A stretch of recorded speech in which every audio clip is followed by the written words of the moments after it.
Hi guys! Welcome back to my channel. Saan ko to nakuha? Bakit ako nagka-pimples? Anong nangyari? Anong gagawin ko sa patubo or tumuwong pimples? These are some of the questions I used to ask myself whenever na nagkaka-pimples ako. And ang nakakainis lang talaga is saka pa siya tumutubo kapag may lakad ako or may events ako. Kayo din ba? So for today's video guys, I'm going to talk about my way on how to battle pimples. By the way guys, hindi ako professional or I don't have any medical background. So this is just based on my personal experience and hindi ko magaguarantee na mag-work siya sa inyo. But it's worth a try. Hindi naman kasi natin malalaman kung mag-work siya sa atin kung hindi natin susubukan. Yung mga previous scars and pimples ko, napagamot ko naman siya dati. But until now, nagkaka-pimples pa rin ako. Especially kung stress, kulang ako sa tulog, or hindi ako nakapag-skincare. Like, hindi ko na hugasan yung mukha ko. Kaya kailangan ko siyang remedyoan agad bago pa siya lumala. Which is for me, it is very hard.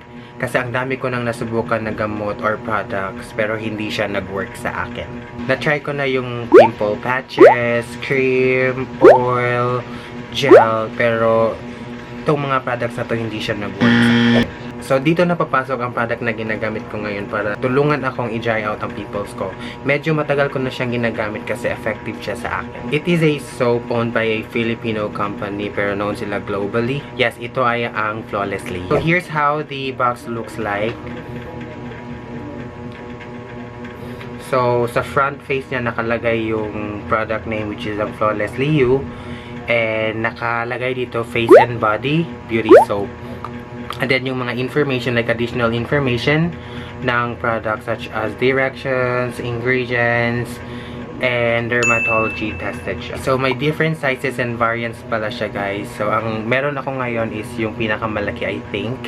And this cost me 42 pesos ata. And yung pinakamaliit, yung nasa sachet, I think nasa less than 20 pesos lang. And again, this is a whitening soap, papaya plus calamansi. Honestly, nakaka-dry siya kaya ang bilis mag-dry ng pimples ko. Kapag kasi napapansin ko may patubong pimples na sa mukha ko, hinuhugasan ko siya kaagad. Minsan, hindi na natutuloy pero pag natuloy, natutulungan naman niyang i-dry out ang pimples ko. Mabilis lang naman siyang gamitin like yung usual way na ginagawa mo. And then, gentle lang, circular motion, and then kino-concentrate ko lang dun sa area na may pimples ako ng mga ilang seconds.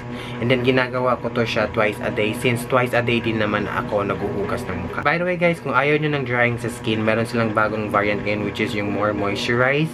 But para sa akin, mas gusto ko pa rin yung original since na natutulungan niyang i-dry out yung pimples ko.